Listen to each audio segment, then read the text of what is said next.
Buenos días, si quieren comenzamos el panel. Entonces, bueno, antes que nada, buenos días a quienes se unen del otro lado del Atlántico, Latinoamérica, Estados Unidos, Canadá. Buenas tardes aquí en París y en Europa. Bienvenidos a este panel, Reforzar el crecimiento en América Latina, ¿qué papel para la participación laboral femenina? Este panel ya se ha vuelto una tradición como seguimiento a la publicación de las perspectivas económicas de la OCDE, que se presentan cada año durante la reunión ministerial. En esta ocasión se presentaron el martes pasado, 7 de junio. El panel es organizado por la División de Estudios Económicos de Países del Departamento de Economía, enfocándonos en las perspectivas económicas para nuestra región. Observamos que América Latina está recuperando su trayectoria de crecimiento previo a la pandemia. Sin embargo, este crecimiento sigue siendo insuficiente para lograr que los países tengan mayores niveles de ingreso y bienestar para nuestras sociedades. Las desigualdades de ingreso, de género, de oportunidades no solo persisten, sino fueron agravadas por la pandemia y aún más con las consecuencias de la guerra en Ucrania. Impulsar el crecimiento potencial y reducir las desigualdades en América Latina requiere reformas para mejorar el acceso y la calidad de la educación, incrementar la competencia y reducir las brechas de infraestructura. También se requiere incrementar la participación laboral de las mujeres y mejorar las condiciones de quienes ya están empleadas. Para alcanzar el verdadero potencial de nuestras economías, es crucial atender las brechas de género que aún persisten. Cerrar brechas incrementaría la fuerza laboral, dando impulso al crecimiento, pero no solo eso, aprovechar todo el talento femenino permite revitalizar la productividad, un reto clave de la región. Además, más crecimiento también generaría más recursos fiscales, otro reto de la región. Es una estrategia ganar, ganar, ganar, que no debe quedar relegada por más tiempo. Antes de presentar a los panelistas, déjenme nada más compartirles 3 resultados muy importantes de la reunión ministerial OCDE que terminó el día de ayer. Se aprobó una contribución de género, de equidad de género de la OCDE por primera vez en la historia de la institución. En la declaración ministerial también se reforzó el compromiso de la organización de trabajar en comparación de datos y generar reportes donde se revisen las políticas de género, así que estamos muy contentos con el enfoque que tuvo esta reunión ministerial, así mismo como el estudio de perspectivas económicas. Con ello, permítanme presentarle a los panelistas. Empiezo con Laura Ripani, es jefa de la División de Mercados Laborales y Seguridad Social del Banco Interamericano de Desarrollo, donde ha trabajado en varias posiciones desde 2004, ha sido consultora del Banco Mundial y también ha escrito, entre muchos otros temas, sobre el impacto de la maternidad en los salarios y la participación laboral, el efecto de la automatización en el empleo y salarios de las mujeres y la transformación digital, así como el empleo público. Obtuvo su doctorado en Economía Laboral en la Universidad de Illinois en Urbana-Champaign. Ana Fernanda Mayhuashka es presidenta del Consejo Privado de Competitividad de Colombia desde 2021. Fue directora de la Junta Directiva del Banco de la República, donde también fue directora del Departamento de Operaciones y Desarrollo de Mercado. En el Ministerio de Hacienda fue viceministra de Finanzas y Crédito Público y directora de Regulación Financiera.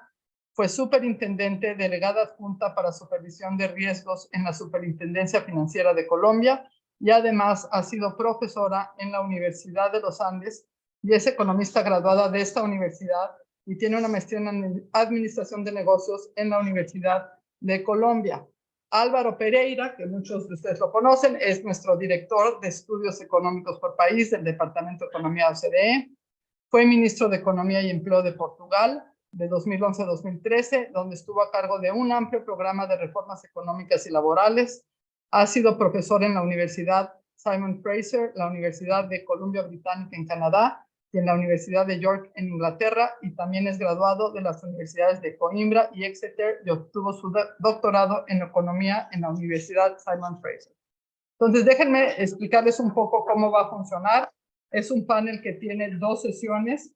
La primera, vamos a hacerles una pregunta a cada panelista que tiene 10 minutos para contestar, y en la segunda ronda van a ser 5 minutos. Entonces, empiezo con Laura. Laura, cómo pueden las políticas públicas ayudar a eliminar las brechas de género.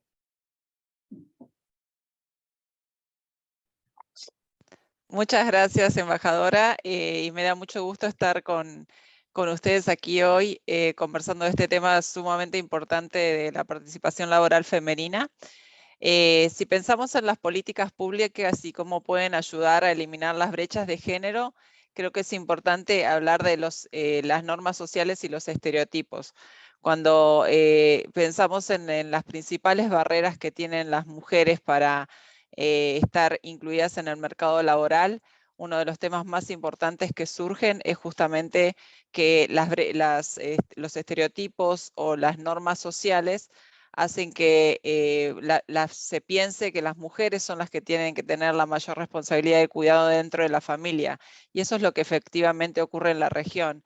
En muchos de los países investigados dentro y fuera de la región vemos que la brecha de género aumenta de manera dramática y permanente después del nacimiento del primer hijo. Y también hay estudios recientes en México donde encuentran que, por ejemplo, la muerte de una abuela reduce la oferta laboral de una madre, presumiblemente porque la abuela apoya a la madre en el cuidado de los hijos. Y las mujeres también dedican mucho tiempo al cuidado de adultos mayores y a otras personas que necesitan cuidados especiales. Así que este tema de las normas sociales es un tema sumamente importante. Y a ellos se agregan otros temas importantes en el mercado laboral como barreras para las mujeres, como pueden ser segregación ocupacional, que las mujeres están ubicadas, digamos, en empleos que tienen, en ocupaciones donde los hombres tienen salarios relativamente más bajos. Y tomando el caso, por ejemplo, de los empleos verdes, donde estamos viendo que hay una gran generación de empleos en la región, de América Latina y el Caribe. De hecho, un estudio conjunto entre el BID y la OIT muestra que se pueden llegar a crear 15 millones de empleos netos a 2030 en la transición hacia una economía más sostenible, pero cuando vemos los datos de la distribución de ese empleo entre hombres y mujeres, vemos que en la región menos de un cuarto de los empleos verdes son ocupados por mujeres. Entonces esto de la segregación ocupacional es un tema importante. Y a esto se agregan las brechas salariales. Entonces, ¿cuáles políticas públicas pueden ayudar a eliminar las brechas de género? Yo creo que algo importante es que debemos exigir que las políticas públicas al menos no refuercen estos estereotipos que mencionaba. Debemos purgar a la legislación de todo lo que refuerce los estereotipos de género. Por ejemplo, no tener edades de jubilación menores para mujeres que para hombres, o no tener diferencias entre las licencias de maternidad y paternidad. Esos serían algunos de los aspectos donde sería bueno que las políticas públicas no refuercen los estereotipos. Pero sabemos que los estereotipos es donde más impacto podemos tener, pero los más difícil de cambiar.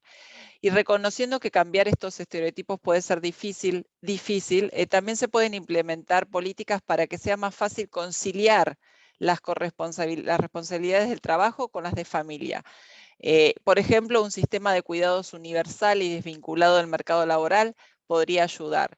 Si en cambio, por ejemplo, en algunos casos hay experimentos en países donde se busca que las empresas tengan la obligación de proporcionar estos servicios de cuidados, a veces esta medida puede ser contraproducente al encarecer el costo de contratar formalmente a las mujeres, y las empresas dejan de contratar mujeres en ese caso.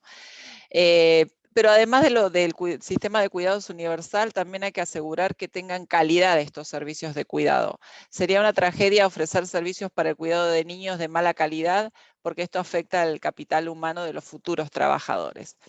Y esto en general es un punto sumamente importante, el tema de cuidado.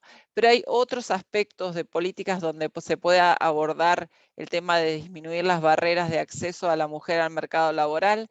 Por ejemplo, debemos promover arreglos de trabajo flexibles que no sean solo para mujeres, sino en general para hombres y mujeres, de horario y de lugar de trabajo. Y en el caso de horario y de cambios de horario, consiste en permitir que el horario laboral se adapte a las necesidades de una persona trabajadora, siempre y cuando esto sea consistente con el proceso productivo de la empresa. Y ahí quería contar una experiencia en Australia que me parece interesante. Ahí los trabajadores, tanto mujeres como hombres, tienen el derecho de pedir ajustes en el horario de trabajo después del nacimiento de un hijo. Y esto probablemente nos sorprenda que las mujeres hacen uso de esa opción más que los hombres y normalmente piden un horario lo más predictible posible, lo que le ayuda a organizar las actividades dentro del trabajo y fuera del trabajo. Y la buena noticia es que una evaluación de impacto mostró que esta medida redujo de manera importante lo que se llama la penalización que se observa para mujeres en el mercado laboral. Un otro punto sumamente importante, y seguramente mis compañeros de panel y tú no, estarías de acuerdo en que es importante invertir en formación para el trabajo, en capacidades para las mujeres para combatir la segregación ocupacional y tratar de promover que las mujeres tengan estas habilidades necesarias para entrar en ocupaciones con mayor rendimiento, lo que ayudaría a reducir las brechas de género. Y ahí hay evidencia de que la orientación o la mentoría efectiva también puede ayudar a cambiar las decisiones de carrera de las mujeres y la inserción en trabajos más productivos. Y también, como mencionaba anteriormente, el tema de las licencias parentales remuneradas es sumamente importante. Eso hay que revisarlo en la región, tener licencias parentales remuneradas por los sistemas de seguridad social, que tengan una duración adecuada, que puedan ser tomadas después de terminar la licencia de maternidad y paternidad de ambos cónyuges, a tiempo completo o de modo parcializado, con una parte que sea intransferible para cada cónyuge por este tema de la elección de los hombres y las mujeres, que es diferencial con respecto a tomar este tipo de licencias, y otro tiempo que podría ser compartido por ambos, garantizando así una consonancia con la realidad actual. Y finalmente, entonces, mencionar que todas estas partes, digamos, de la política pública donde se podría mejorar, digamos, en la región la acción, tienen como fin mismo reactivar y reconfigurar el empleo femenino para ayudar al crecimiento económico. Y esto, por el nombre del panel también, por último, ya con esto termino la primera intervención. Si cerráramos las brechas de género existentes, un estudio del FMI muestra que el tamaño de la economía de la región podría aumentar hasta en un 22%. Entonces, no estamos hablando solamente de algo que parte de los derechos o de la justicia social, también estamos hablando de una ganancia económica enorme para los países de la inclusión productiva y económica de la mujer en el mercado laboral. Muchas gracias. Muchas gracias, Laura, y con eso le paso la palabra a Ana Fernanda. ¿Cuáles ves que serían los beneficios asociados al cierre de las brechas de género para la economía y la sociedad? ¿Y cómo afectaría la productividad y competitividad de la región? Perfecto. Pues muy buenas tardes, días, dependiendo de a qué lado del océano estén. Un gusto acompañarlos y mil gracias por esta invitación. Yo quisiera destacar en primer lugar que el hecho de que tengamos este tipo de espacios ya dice mucho respecto del espacio que la discusión está tomando, no solamente en las políticas públicas, sino en las conciencias sociales respecto de los impactos de la brecha de género. Y creo que ya en principio ahí hay un hecho que celebrar. Para las personas que llevamos mucho tiempo trabajando en políticas públicas, estos espacios tendían a ser esporádicos y entre otras muchas cosas, la mayoría de las veces sesgados casi siempre solo al impacto para las mujeres y no para la sociedad y la economía. Entonces, arranco quizás por la sociedad. Yo creo que el cierre de las brechas de género pues tiene un impacto fundamental en el bienestar de la sociedad. Dicho eso, quisiera hacer hincapié en lo siguiente, y es que normalmente nos concentramos en las brechas de género que van en contra de la población femenina, y creo, y sobre todo escuchando las conclusiones respecto de política pública de Laura, que cada vez más tendríamos que estar visibilizando aquellas brechas de género que van en contra de la población masculina, que en mi opinión son grandes reforzadores de los estereotipos de género, porque la conciencia general es que quienes sufrimos por la brecha o por el estereotipo o como queramos denominarlo, o la inequidad, somos las mujeres, y en realidad hay una gran cantidad de sufrimiento masculino que no está en este momento representado en las brechas, porque esas brechas normalmente van a estar mostrando un espacio laboral diseñado por hombres, y que en mi opinión, y quizás un poco en la misma dirección, espero, de lo que mencionaba Laura, donde el éxito y el estándar está diseñado masculinamente, excluyendo una parte de la vida de las personas, y yo creo que el gran fenómeno de inclusión que debiéramos perseguir es que todas las personas quepamos con nuestras responsabilidades y gusto por el cuidado, porque la verdad es que pues, el cuidado no es solamente un deber, también es un derecho. Y en esa medida yo creo que lo más importante en términos de beneficio para la sociedad es un elemento de bienestar. Los estereotipos, que son los que al final del día estamos viendo reflejados en las brechas, son en últimas una reducción de las libertades individuales. Y son, en mi opinión, la peor de las reducciones, porque en muchos casos es una reducción que es justamente inconsciente. Y de alguna forma entonces casi que pasa una paradoja y es que acabamos apreciándola. Ese éxito masculino típicamente viene ensalzado por un desprendimiento de las vidas familiares que aparentemente es premiado por la sociedad y en esa medida no se alcanza a medir las pérdidas de bienestar que tenemos, no solamente en las generaciones presentes, sino en las generaciones futuras. Ahora bien, cuando miramos qué impactos podemos ver en los mercados laborales de que tengamos una mayor nivelación entre la participación femenina, que esa participación se dé en mercados formales y que esa participación se haga en igualdad de condiciones que la masculina, pues evidentemente tendríamos unos saltos importantes en productividad que hoy en día no estamos viendo. El hecho de que tengamos este sesgo que lleva a que la economía del cuidado, típicamente no remunerada y además percibida como una actividad en la que no necesariamente hay que tener entrenamiento, no solamente impacta el hecho de que tengamos una parte de la población, repito, mayoritariamente femenina, por fuera de la fuerza laboral, lo cual hace que en muchos casos ni siquiera se discuta el problema, porque como la persona no está en la población económicamente, no está buscando trabajo, no me va a aparecer ni en las cifras de desempleo ni en las cifras de informalidad.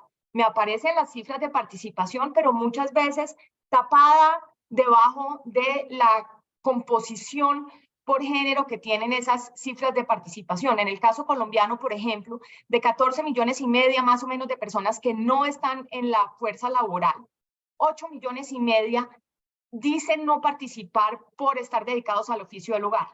Mientras que dentro de la tasa de inactividad tenemos una participación 70-30, cuando nos vamos a oficios del hogar la participación llega casi a 90-10, en contra evidentemente de la participación femenina.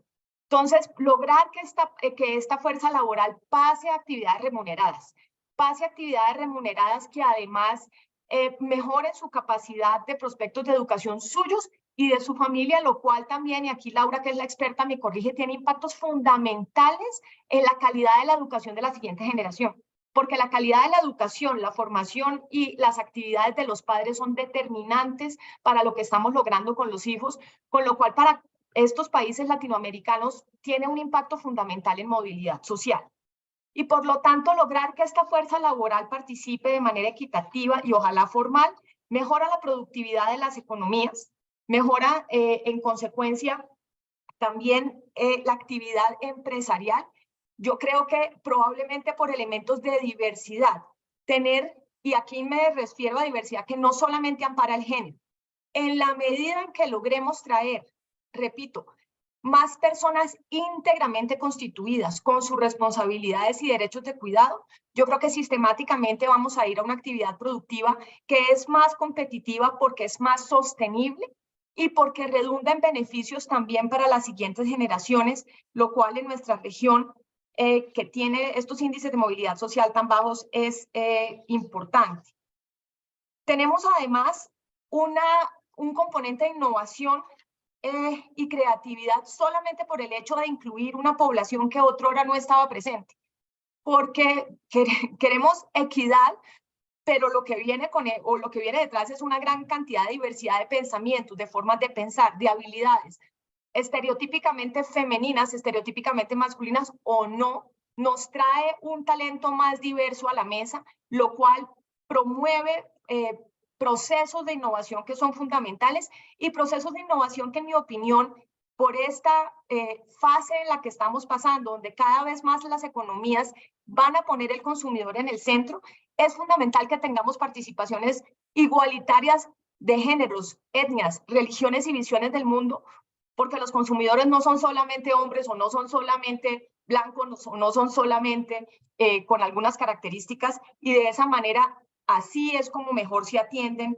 estos consumidores, no solamente en la región, sino en el mundo. Y finalmente, el hecho de que logremos que esta participación se dé, en muchos casos va a estar aprovechando un talento humano que hoy día se está entrenando mejor que el masculino. Porque vemos las brechas de educación cerrándose, en algunos casos incluso en contra de esa población masculina, y en esa medida podemos estar enriqueciendo también las habilidades con las que se participa en la fuerza laboral. Quisiera cerrar esta primera parte de la intervención con esas otras brechas, las masculinas.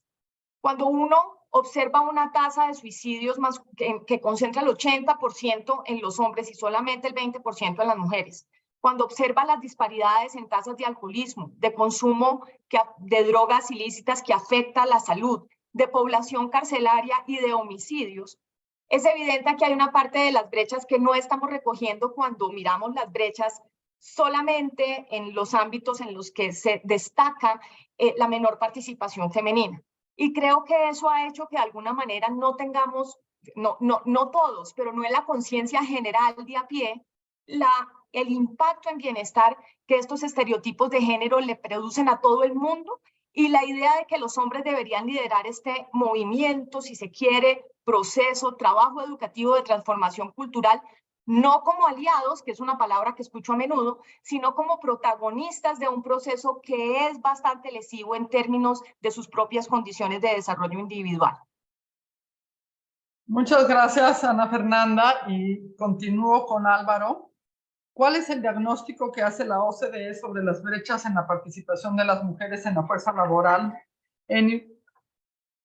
No me perdí aquí, pero...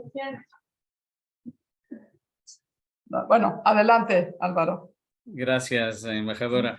Primero, es un placer estar aquí en este panel. Gustaría decir que nosotros en nuestros trabajos mostramos muy claramente que los problemas de brechas de género son un problema no solo social, un problema de desigualdades, pero también un problema económico enorme.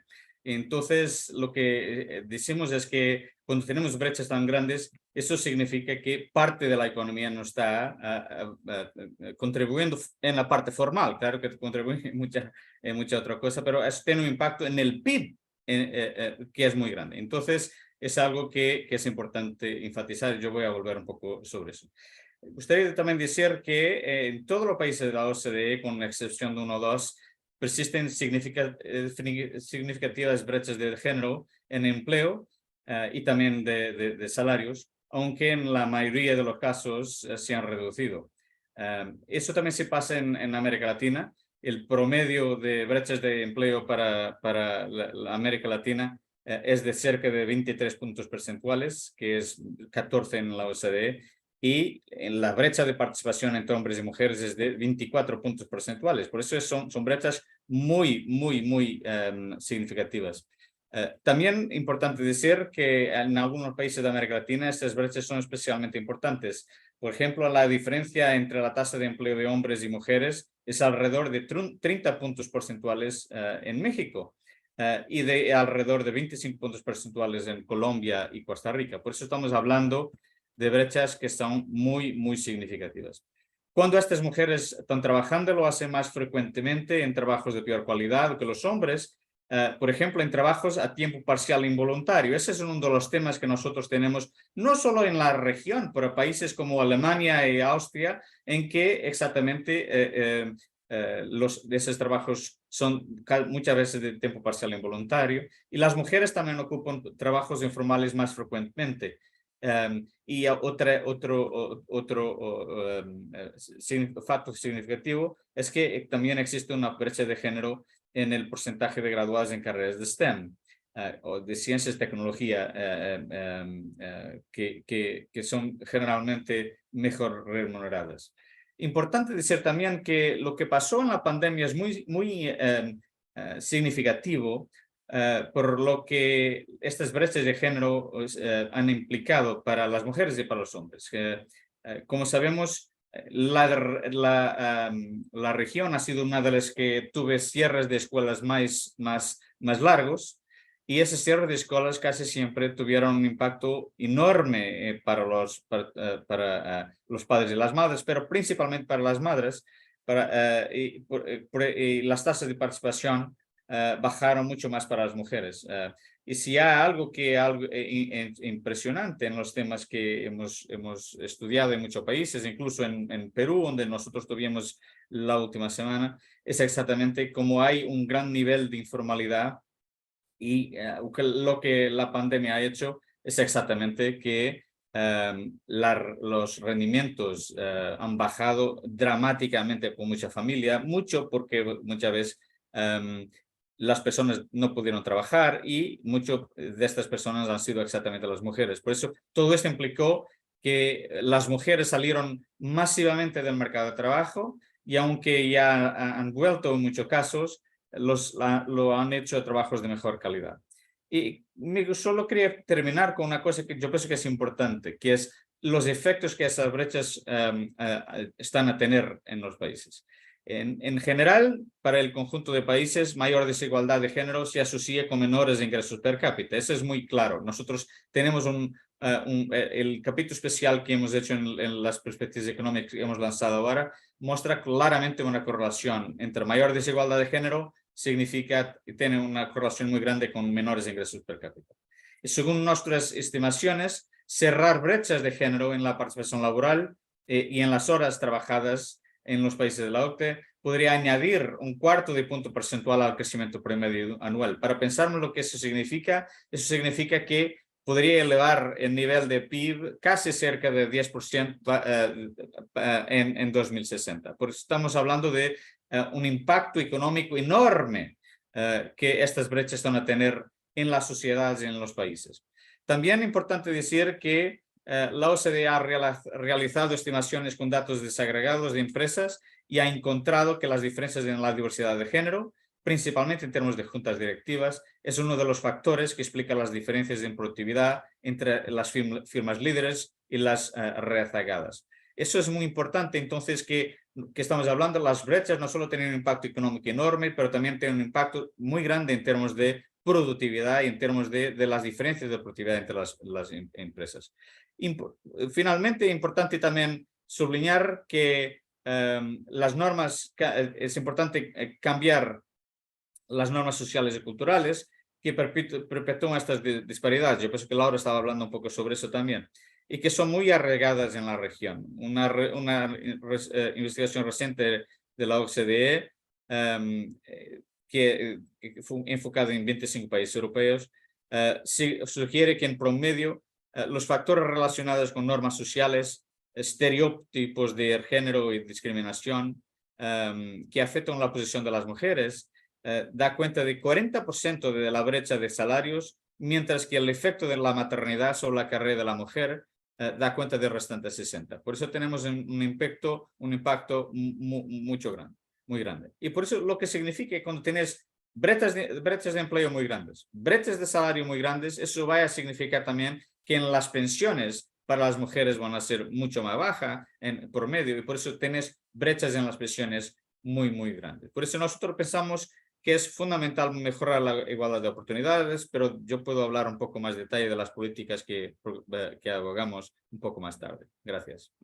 Gracias, Álvaro, Ana Fernanda y Laura. Nada más compartirles brevemente, yo creo que hay un común denominador que tiene que ver con todo el tema de estereotipos y de normas sociales. Les comparto rápidamente un ejemplo. En México, el Instituto de las Mujeres hizo un cuestionario para preguntarle a las mujeres de qué manera se sentirían ellas capacitadas para poder entrar al sector formal de la economía, y su respuesta fueron 3 cosas. Desde luego, mismo salario para misma actividad, ya lo decía Laura, cuidados de calidad, y desde luego violencia. Y uno, cuando habla de violencia, tiende a pensar en el dramático feminicidio, pero la realidad es que la violencia tiene que ver también muchísimo con las normas sociales y los estereotipos que afectan a los dos lados.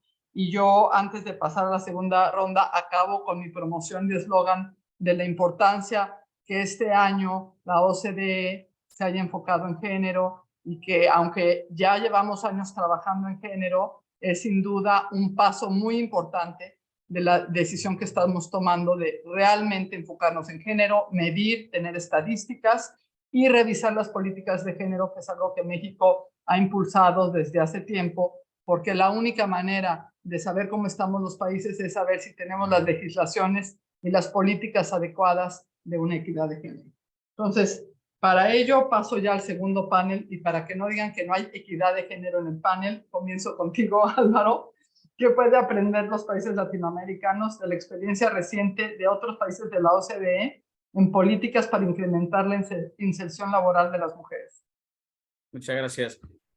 Nosotros en la OCDE hemos mostrado claramente, como otros, como el vídeo y otros han mostrado también claramente, que importante casi siempre tiene que ver un poco con el acceso al cuidado y la educación temprana.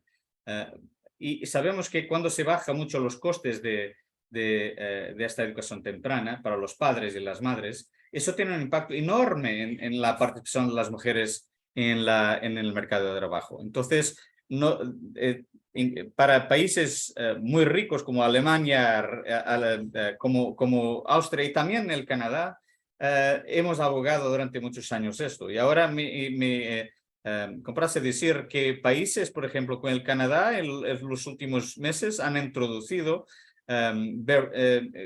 verdaderas revoluciones en términos de ayudar los padres y las madres a tener sus hijos exactamente en las escuelas muy tempranamente. Y sabemos que esto es importante para los skills, pero también para la participación de las mujeres exactamente en el mercado de trabajo.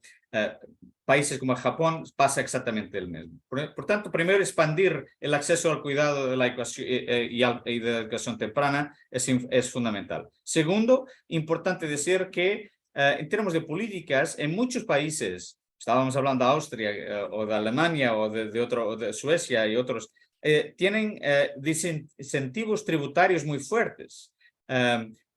Por eso pensamos, y eso se pasa también en América Latina, por eso pensamos que pasar de imposición basada en el hogar a tributación basada en individuos puede ayudar a eliminar desincentivos para los segundos ingresos.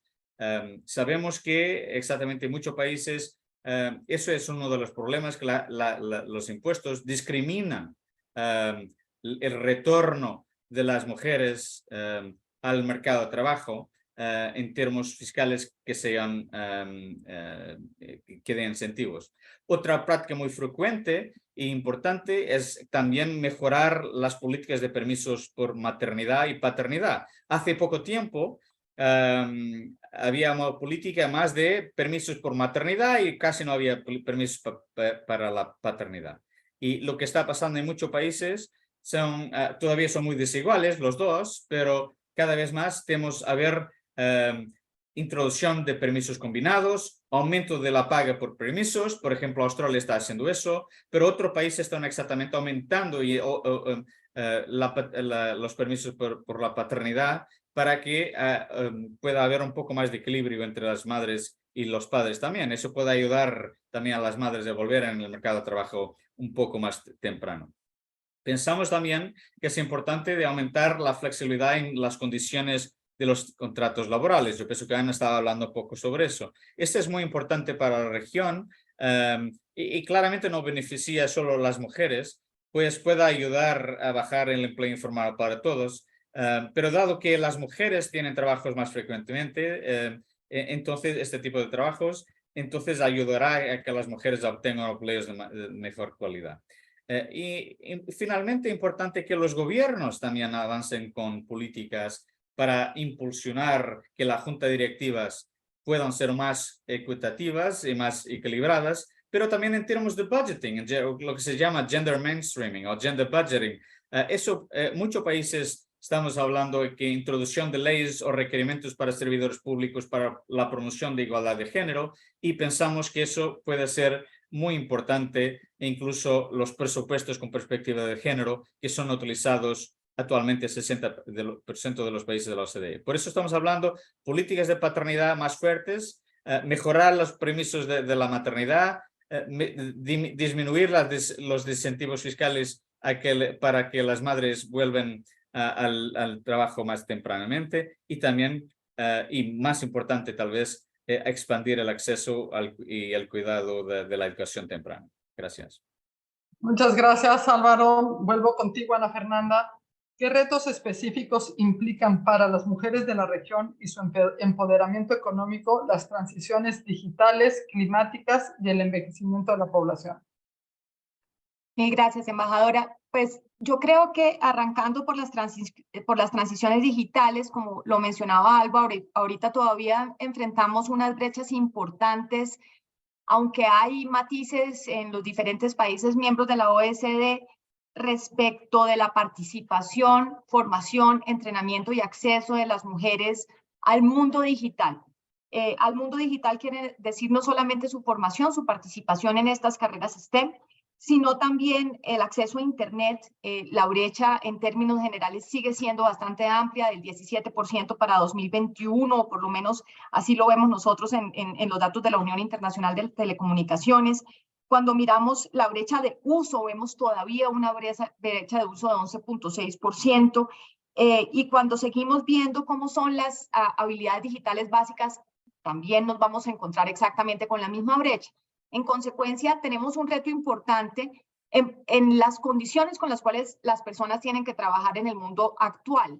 Yo creo que esta idea de que la transición digital es el futuro, la transición digital hoy en día ya es el pasado, y quienes no están, digamos, a la par de esos niveles de acceso y habilidades, están hablando un lenguaje que ya hoy en día no les permite estar en el mundo laboral, y menos en el mundo laboral formal, porque tendrían unas condiciones de productividad que las alejan precisamente de las protecciones efectivas que uno quisiera que esta población tuviera. En cuanto a la transición climática, también encontramos que son las poblaciones, que cuando nos vamos a las poblaciones más vulnerables, normalmente nos vamos a encontrar que las mujeres están en un estado de vulnerabilidad peor que el que encontramos en las poblaciones masculinas. Y esa dependencia femenina en muchos aspectos de recursos naturales hacen que en esa transición climática tengan elementos que tenemos que examinar con cuidado, y les voy a dar un ejemplo. Me pido disculpas con cifras de Colombia, pero pues evidentemente es el caso que conozco en detalle. En Colombia, en el tema de transición energética, pues vemos muchos discursos, bueno, y en el mundo en general, sobre el abandono de los combustibles fósiles, lo cual suena loable. Pero cuando vamos a ver cuáles son los datos, nosotros todavía tenemos alrededor de 1,5 millones de familias que cocinan con leña. Y cuando vemos dentro de la familia quién es quien cocina, pues es la mujer la que está cocinando con leña. Entonces aquí no solamente tenemos un problema de medio ambiente, tenemos un problema de salud, pero además tenemos un problema con el discurso público. Porque lo que está en la mente de todo el mundo es que no debemos seguir explotando y yéndonos en la dirección del gas, pero el gas es un combustible infinitamente mejor, tanto para el medio ambiente como para la salud y el progreso de estas personas, y en particular de estas mujeres, que lo que nos ofrece es pues todavía estar alimentando los procesos de cocción con leña. Y finalmente, el envejecimiento de las poblaciones. El hecho de que las mujeres tengamos una esperanza de vida superior al de los hombres nos genera muchísimos retos, y unos retos que son muy complejos en el diseño de política pública.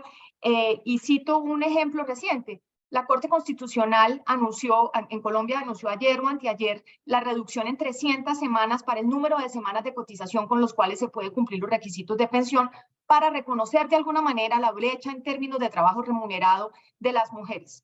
Ahora bien, esto en realidad, ¿qué implica en términos de acceso? No, nos pone probablemente, o va en detrimento de las condiciones con las que entremos, incrementa una carga fiscal que hace que no sepamos cuál sea el impacto futuro de este tipo de medidas, y refuerza el estereotipo. Entonces, este reto de cómo en efecto se reconocen los impactos negativos de la brecha en la población femenina, pero ¿cómo hacemos el tránsito para que no sigamos siendo recargadas nosotras con toda la carga del cuidado, con lo que ello implica, que creo que haya sido ilustrado en este panel? Es increíblemente difícil, porque si las mujeres se van a pensionar con menos semanas, entonces nos pasan, porque ahí estamos con una política pública que en principio, fíjense, tiene enfoque de género, Pero ¿qué es lo que va a pasar probablemente? Que a la hora de sacrificar alguno de los dos ingresos, pues vamos a sacrificar el femenino. Es más fácil que sea la mujer la que deja de trabajar, es más fácil que sea la mujer la que, como es menos costosa, entonces se encarga siempre del cuidado.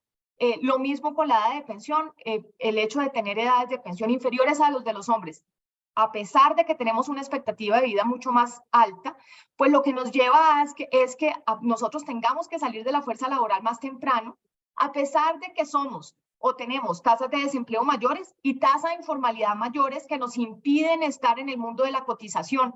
El favor que podrían hacernos es dejarnos trabajar más para que podamos acumular esas cotizaciones, bien sean semanas en los regímenes de reparto o dinero efectivo ahorrado en los regímenes de ahorro individual para poder tener un sustento en nuestra vejez.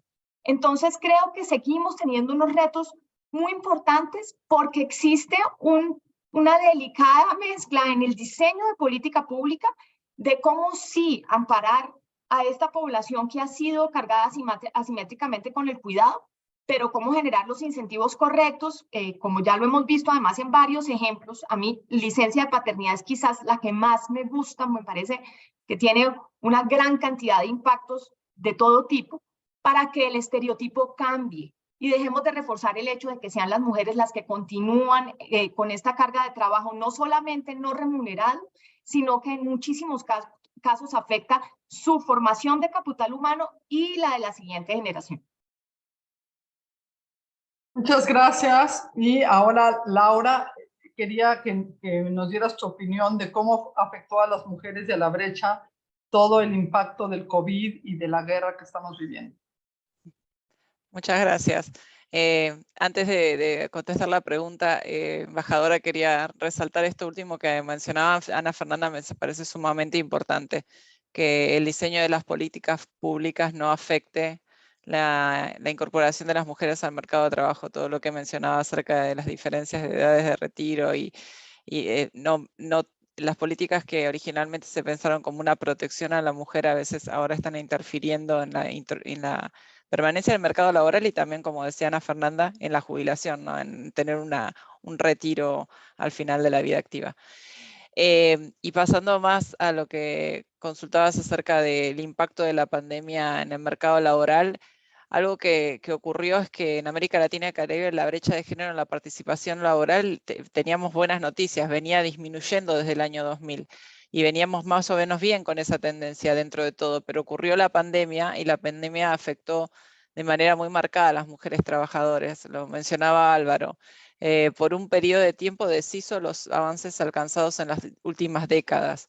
En el peor momento de la pandemia se perdieron en la región, el empleo total cayó en un 14%, al menos 30 millones de puestos de trabajo fueron destruidos y entre el febrero y septiembre del 2020 el empleo femenino había disminuido un 17.7%, o sea, más que la caída en el empleo total, frente al 13% de los hombres.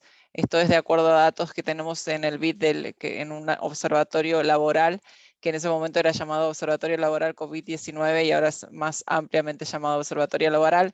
Pero esos datos muestran que las mujeres fueron mucho más afectadas y ya sabemos por qué, ¿no? O sea, la suspensión de las actividades escolares, por ejemplo, influyó en las tasas de cuidado, en las tareas de cuidado que cayeron desproporcionadamente sobre las mujeres. Los sectores donde las mujeres trabajaban fueron los más afectados, como los sectores de servicios. En el Caribe sabemos el gran impacto que tuvo en el sector turismo, por ejemplo. Entonces, todo esto hizo que afectara mucho más a las mujeres.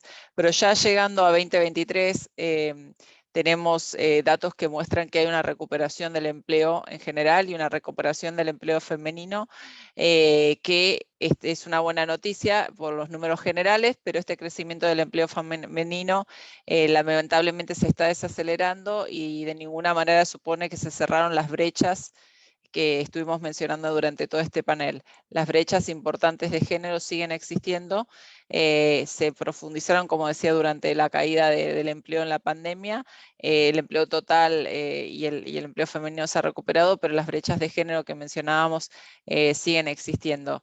Y para rememorar un poco estas brechas tan importantes, y dijo algunos datos Álvaro en su mención. El tema de la participación laboral, todavía hay una brecha importante entre hombres y mujeres de participación laboral, los ingresos laborales siguen teniendo grandes diferencias y la segregación ocupacional que yo mencionaba en mi primera intervención es un tema que hay que abordar, que las mujeres elijan carreras que van a tener una mayor productividad, mayores ingresos, una carrera más exitosa en el mercado laboral, y todo eso tiene que ser acompañado de estas políticas de modalidad flexibles, políticas de cuidado, todo lo que ayude a que esas mujeres que quieren tener una buena carrera, que quieren tener una buena perspectiva en el mercado laboral, puedan hacerlo. Que puedan lograr tener una carrera donde ellas quieran, en el mundo digital, en el mundo del empleo verde, donde haya oportunidades de empleo, que tengan la posibilidad de hacerlo porque tienen esas herramientas. Y quiero mencionar algo que con respecto a la economía digital que Ana Fernanda mencionaba. No solamente las mujeres tienen menos acceso a dispositivos digitales, sino también hacen menos uso de esos dispositivos digitales para su trabajo. En una serie que tenemos del futuro del trabajo en América Latina y el Caribe, justamente uno de los artículos habla de esto, de la menor acceso a los dispositivos y menor uso. Y hace unos días justo leía que en un artículo que ChatGPT podría aumentar las desigualdades existentes en el mercado laboral, y me preguntaba cómo va a impactar esto a las brechas de género, dado este dato previo que tenemos del menos uso de dispositivos digitales para el trabajo, y además viene ChatGPT a como un poco irrumpir en el mercado laboral. Veamos cómo se traslada en términos de brechas de género. Todavía no he encontrado ningún artículo que hable sobre eso, pero sería muy interesante. Entonces, a pesar de que hemos visto avanzar la recuperación del empleo en términos generales, seguimos teniendo brechas de género importantes y nuevos desafíos como los que mencionaba recién, que día a día aparecen, y esto requiere acciones concretas, contundentes, y para poder avanzar en la equidad de género en la región. Muchas gracias, Laura. Déjenme nada más hacer dos pares de comentarios sobre cosas que ha hecho México últimamente y que no necesariamente atienden todo, pero tienen que ver con qué políticas pueden hacer los países. México tradicionalmente tenía muchísimo outsourcing, por ejemplo, de limpieza en oficinas, y nosotros pasamos una ley, ya no sé si hace un año o dos, donde obligamos a todas las empresas que tienen outsourcing a que tienen que tener a sus empleados inscritos en la Seguridad Social. La mayoría de estas personas son mujeres, y eso de alguna manera le da otro tipo de calidad a su trabajo, porque mucho del impacto que tuvo el COVID y la guerra de por qué se preferencia los empleos masculinos es que hay muchísimas mujeres en empleos informales que, como no tienen prestaciones, es el empleo natural a seguir. Y bueno, desde luego el otro, tuvimos una reforma laboral muy importante donde reducimos el costo para las empresas de tener empleos formales. Entonces, estamos a 10 minutos del cierre. Yo no sé si queremos abrir a preguntas del auditorio, pero no sé, necesitaría aquí ayuda de los anfitriones del Zoom que nos digan cómo... Embajadora, hay una pregunta en el chat, no sé si quiere que la lea. Adelante. Dice, las cifras y brechas y sus impactos en materia de productividad debiesen influir que las políticas públicas en materia de desarrollo productivo tengan un enfoque de género. O sea, la pregunta es si las políticas públicas en materia de desarrollo productivo deberían tener un enfoque de género.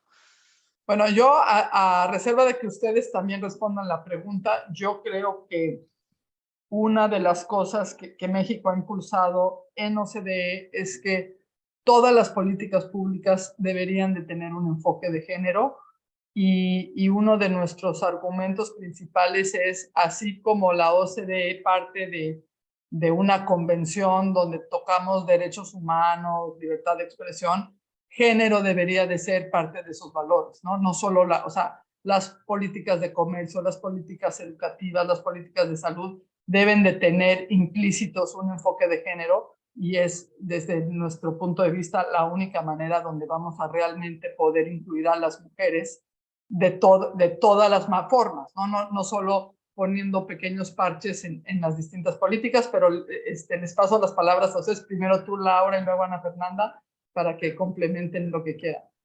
Sí, gracias a la persona que hizo la pregunta porque me parece muy importante.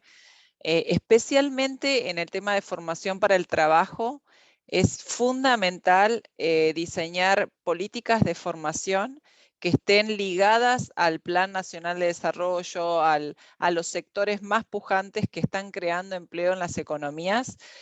Y cuando lo hacemos, cuando hacemos políticas de formación, lo que mencionaba antes en mis intervenciones, es muy importante tratar de hacer un esfuerzo porque las políticas de formación tengan este enfoque de género, tengan orientación vocacional, tengan mentoría, que atraigan a las mujeres a estos sectores donde se van a crear empleos reales y donde se puede tener una carrera profesional productiva y ascendente.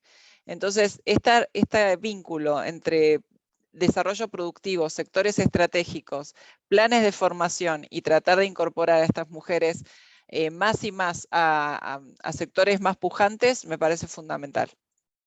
Gracias, Ana Fernanda. Sí, yo creo que no es solamente, o más vale, en complemento a este tema de la formación para el trabajo, también hay que observar un poco las reglas del juego en esos procesos de desarrollo productivo. El mercado laboral, por ejemplo, típicamente, y me devuelvo a mi paradoja anterior, muchas de las protecciones que se le ofrecen al trabajador formal crean inflexibilidades que no se adaptan a las condiciones por lo menos actuales, que ojalá queramos que cambien, donde las mujeres tienen que además hacerse de la cargo de la carga del cuidado, perdónenme la redundancia. Entonces, yo sí creo que tiene que haber, digamos, alguna especialización en el pensamiento, concuerdo con la embajadora, en todas las políticas, pero hay que tener infinito cuidado en el cómo, porque en el cómo podemos terminar reforzando la idea de que estemos en sectores menos productivos, de que sigamos concentrando el monopolio del cuidado y de que eso se perpetúe en generaciones posteriores. Entonces creo que el proceso de formación para el trabajo, que es un reto en general no solamente para las mujeres, lo es más para las mujeres. Yo creo que ahí adicionalmente hay que entrar a examinar los factores culturales profundos, porque ahí tenemos cosas que hay que cambiar y que hoy no estamos logrando vencer. Nosotros sistemáticamente encontramos personas formándose en cosas para las que no van a tener futuros productivos, pero culturalmente siguen siendo aquellas que aparecen ganadoras en esos procesos mentales y culturales, muchos de ellos jalonados por sus familias. Y segundo, las reglas del juego tienen que permitir esa participación en sectores más productivos y en muchos casos, por lo menos mientras logramos una transición efectiva, esto va a requerir flexibilidad y ajuste para que las personas puedan justamente complementar las actividades del cuidado con esas actividades laborales formales. Gracias. Tomo otra pregunta que está en el chat. ¿Cuáles serían los cambios institucionales claves que se requieren para lograr una mayor participación para las mujeres? Bueno, con eso déjenme compartirles la experiencia de México. Bueno, nosotros tenemos ya institucionalmente una política exterior feminista, la cual, de acuerdo al índice internacional, somos el tercer país, somos el primer país latinoamericano después de Suecia y Canadá. Y yo creo que ese tipo de medidas que están en la reglamentación y en las leyes de los países definitivamente tienen un impacto. Yo creo que es importante tener mujeres en las posiciones directivas, tanto de gobierno como del sector privado, en los niveles más altos, porque es la manera en que se pueden permear estas políticas. México tiene hoy por ley paridad en el Congreso y eso definitivamente ha impactado en el tipo de legislaciones que se aprueban y se discuten. Tenemos, no por ley, sin embargo, tenemos paridad también en el gabinete del Poder Ejecutivo y estamos impulsando que haya paridad de género en los gobernadores de los estados de la República. Eso no está por ley, pero de alguna manera estas iniciativas hacen. La única manera en que vamos a lograr tener esta sensibilidad, como decía Ana Fernanda, del cómo, es teniendo a las mujeres en posiciones claves de la toma de decisiones tanto del sector público como del privado. Laura y luego Ana Fernanda y ya con eso vamos a cerrar. Sí, muy de acuerdo con usted, embajadora, en este punto de los cambios tienen que ser al más alto nivel, la incorporación de mujeres en puestos de alto nivel tanto en el sector público como en el privado. y los cambios institucionales yo creo que se tienen que dar en todos los sectores. No sería de la idea de hablar de un ministerio o un espacio particular donde este tema sea particularmente importante. Tiene que ser una transversalización de los temas de género a través de todas las instituciones del Estado y una sensibilización muy importante de los actores clave del sector privado para sensibilizar acerca de los temas de género que fueron discutidos en este panel. Yo creo que eso es en general, transversalización y poner a este tema al más alto nivel, y felicidades también lo que mencionaba embajadora acerca de la centralidad del tema de género en la OCDE, y desde el Banco Interamericano de Desarrollo también lo tenemos al tema como súper central, el tema de género y diversidad, así que felicidades por esos avances tan importantes que había mencionado al comienzo de la charla. Muchas gracias, Ana Fernanda. De acuerdo, creo que voy a arrancar justamente por ese punto. Nosotros también tuvimos la oportunidad de participar la semana, creo que pasada o antepasada, en el lanzamiento del Latin American Economic Outlook, también de la OSD. Yo creo que entre más información tengamos, estamos visibilizando las cosas que tienen que ser resueltas. Dicho lo anterior, yo sigo viendo, sobre todo en los ambientes corporativos, hoy en día observo que hay una gran cantidad de participación nueva, marginal, respecto de los hombres en el debate. Pero también me preocupa que el entorno se ha vuelto frágil, delicado, porque hay muchísima también agresión respecto de las fallas en el lenguaje, en un proceso que es de aprendizaje y es mutuo. Aquí todos los géneros estamos aprendiendo. Todos venimos además con una gran cantidad de sesgos inconscientes. Como decía la embajadora, claro, como nosotras venimos de otro lado, pues hemos hecho un trabajo previo, pero eso no quiere decir que no tengamos que acoger a toda la población masculina en este debate. Y repito, a mí me parece que un cambio institucional fundamental es que en esa información que tenemos estemos mostrando también la consecuencia de esos estereotipos en términos del bienestar o malestar, en este caso masculino, porque creo que al ser una transformación cultural, una vez tengamos los roles de liderazgo, una vez tengamos mejores condiciones laborales, etcétera, necesitamos también una comprensión de cómo los géneros, cómo estos estereotipos dañan a todas las personas al margen realmente de su género. Y en muchos casos, en el caso masculino, quizás lo mencionaba usted, embajadora, es que esas violencias, hemos calificado el feminicidio, pero hay muchos homicidios que cuando los vamos a investigar ocurren porque sus protagonistas eran hombres. Ese tipo de lupa yo creo que es un enfoque en el que, habiendo construido la información que hemos construido hasta ahora, tenemos que seguir avanzando para mejorar que esta transformación nos incluya a todos. Pues no me queda más que agradecerles. Álvaro se tuvo que desconectar. Agradecerles también al auditorio que nos está escuchando. Creo que es muy importante seguir discutiendo sobre género, sobre las brechas, sobre políticas, instituciones. Yo creo que es la única manera que podemos seguir avanzando. Hemos hecho cosas, pero todavía hay un largo camino por recorrer. Muchas gracias y que tengan bonito día del otro lado del Atlántico y bonita tarde y buen fin de semana. Muchas gracias. Muchas gracias. Gracias.